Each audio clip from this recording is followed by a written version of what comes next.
Հայկական կողմը հերքում է կրակ բացելու մասին Բաքվի պնդումը։ Ադրբեջանի ՊՆ հաղորդագրությունը, թե իբր մայիսի 13-ին ժամը 20:45-ից 21:30 ընկած ժամանակահատվածում ՀՀ զուստորաբաժանումները կրակ են բացել սահմանագոտու արևելյան և հարավ-արևելյան հատվածում տեղակայված ադրբեջանական դիրքերի ուղղությամբ չի համապատասխանում իրականությանը, ասված է հաղորդագրության մեջ։ Վերջին շրջանում Բաքուն Երևանին գրեթե ամենօրյա ռեժիմով մեղադրում է իր դիրքերը թիրախավորելու մեջ։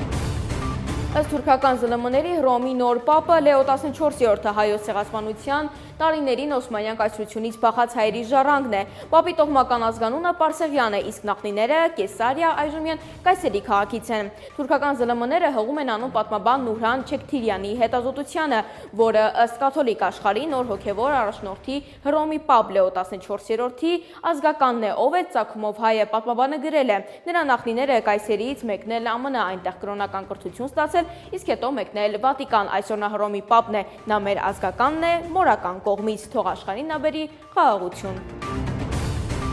Արտգործնախարար Արարատ Միրզոյանի մահափորձի գործով Ամբաստանյալը մայիսի 14-ին մեղավոր ճանաչվեց և դատապարտվեց 3,5 տարվա ազատազրկմամբ։ Ամբաստանյալ Արաբադոյանը սակայն անազատության մեջ կանցկացնի 11 ամիս 23 օր, քանի որ 2,5 տարի արդեն գտնվել է անազատության մեջ։ Բադոյանը մեղադրվում է զանգվածային անկարգությունների մասնակցելու, այն ժամանակ արժանախագահ Արարատ Միրզոյանին հարվածներ հասցնելու մեջ։ Գլխավոր դատախազությունից առանց մանրամասներ հայտնելու փոխանցեցին, որ բողոքարկելու են վճիռը Վերաքննիջատյան։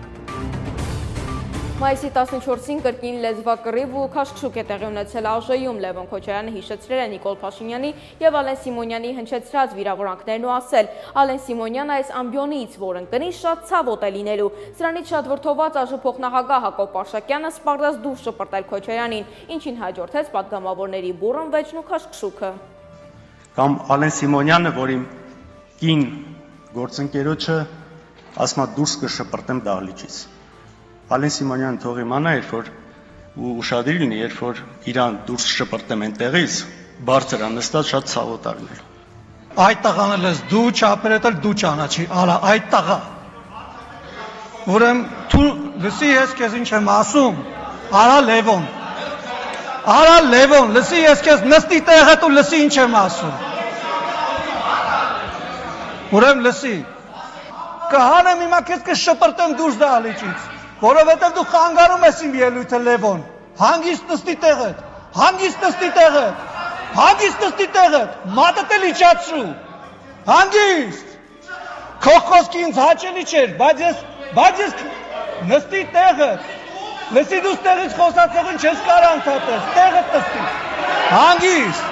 հանգիստ պահու եղեմ, հանգիստ,